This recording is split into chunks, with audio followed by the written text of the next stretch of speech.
Yo, what's good YouTube? It's your boy JP Productions and I'm back with another hit video for y'all today.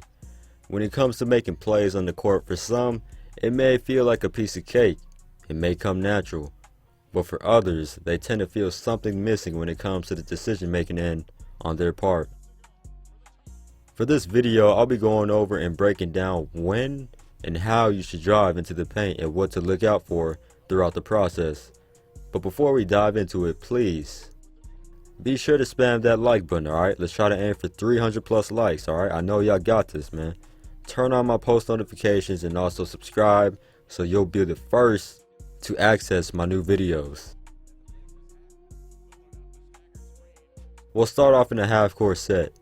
Many times, players tend to only worry about their primary defender to get by, and that is a big part in driving to the cup. But it shouldn't be your primary focus. The best players always focus on the second line of the defense that's near the front court. If they see that there's an opening in the middle of the court, they will blow by their opponent and get to the middle of the lane.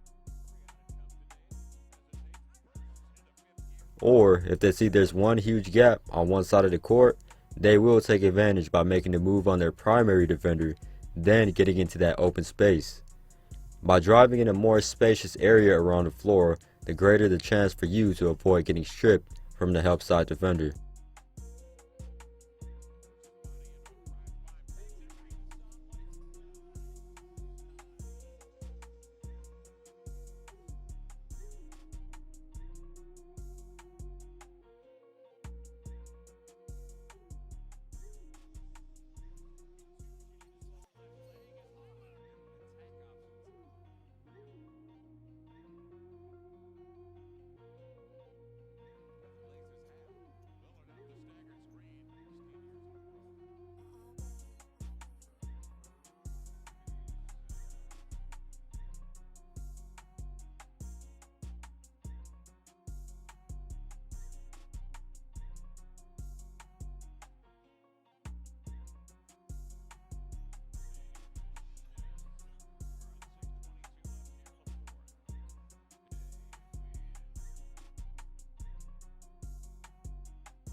Now let's say that you've spotted an opening and now you're trying to make a move on your primary defender.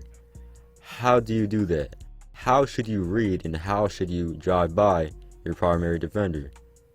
Well, when it comes to beating our primary defender, it's best to drive towards his top foot or leading foot. By doing this, you allow yourself to gain a first step on him, and it'll be more tougher for him to recover because he would have to rotate his hips the other way and run back to get into the picture, which is way more tougher than just shuffling your feet one direction.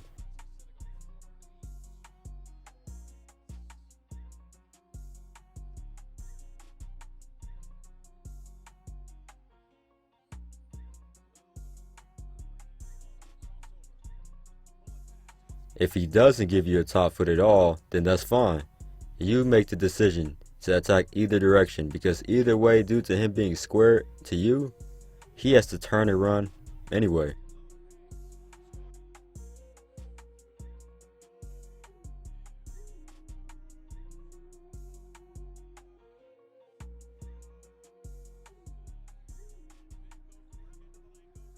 At times, the defense might play you one way, which will result in you having a limited amount of options, and that's okay. Just be smart about it. But always have the mentality to get what you want, but be smart about it, remember. So let's say you wanted to cross over your defender, but after that cross, he's still on you. Don't just stand there and cry about it. Counter it by going the other way. It's great to have a mentality to get what we want, but always stay ready to counter that move if your defender cuts you off.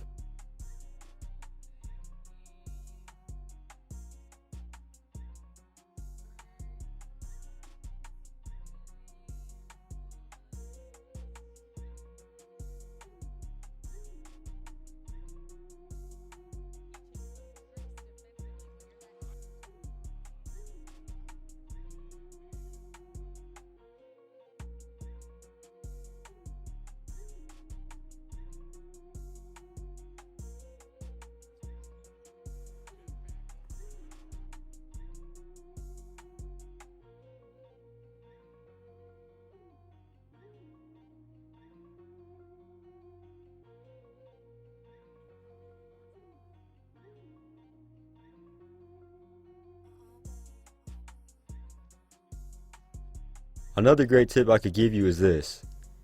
Now this is for elite players out there. In the game of hoops, we all have those coaches out there who, I should say, play by the rules. If you want to be different and become a player who can dominate on the offensive end, then you must be okay with taking risks. Now when I mean risk, I'm not saying to take a full court shot and hope you make it. I'm talking about shooting tough shots, shooting a step back, shooting a contested catch and shoot jump shot, shooting from NBA range or even beyond. These shots are considered bad to some coaches, but they really aren't. If anything, they can help you out. As long as you work on these shots daily and you already have your form down pat, then these shots you take in games shouldn't be new. I suggest you to take the risk, but also know yourself. Know your boundaries. If you know that you can't shoot from high school threes, then don't shoot that shot, unless you're in a nail-biting situation.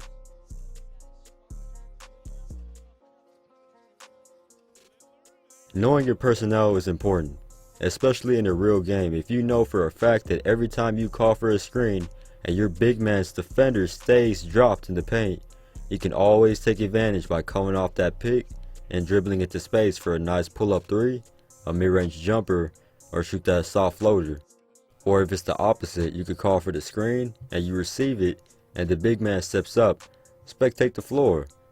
Depending on the situation, you'll have the option to shoot the jumper, drive all the way into the paint, or slide the dish over to your big man so he can eat.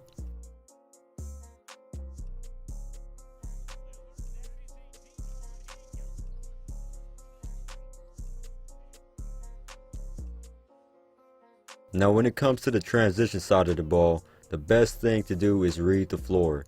If you see a teammate open, then feel free to make that pass. If you're open, take the dunk or layup. If it's a 4-against-1 situation and you're that one player, if you don't think you'll be able to get a clean shot off versus the 4 other defenders, then just dribble it out and wait for your team to get in the picture. One big tip like I shown earlier is using your defender's momentum against them. As a defender, it can be tough trying to stay in front of a player who's running towards you at a high speed. So as the ball handler, you have the advantage. Take advantage of that. If you see him facing one direction, then feel free to drive towards the other direction to make him spin again. And if you want to, you can keep doing that until you please.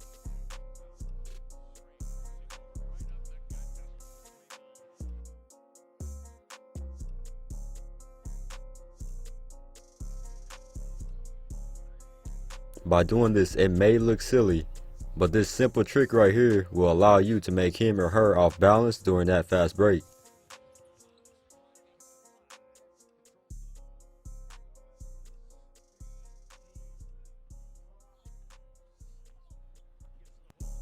Alright y'all, let's get this video to 300 plus likes on this video. Please be sure to hit that subscribe button and also turn on my post notifications so you won't ever miss when I drop these fire vids for y'all. It's your boy JP. Till next time.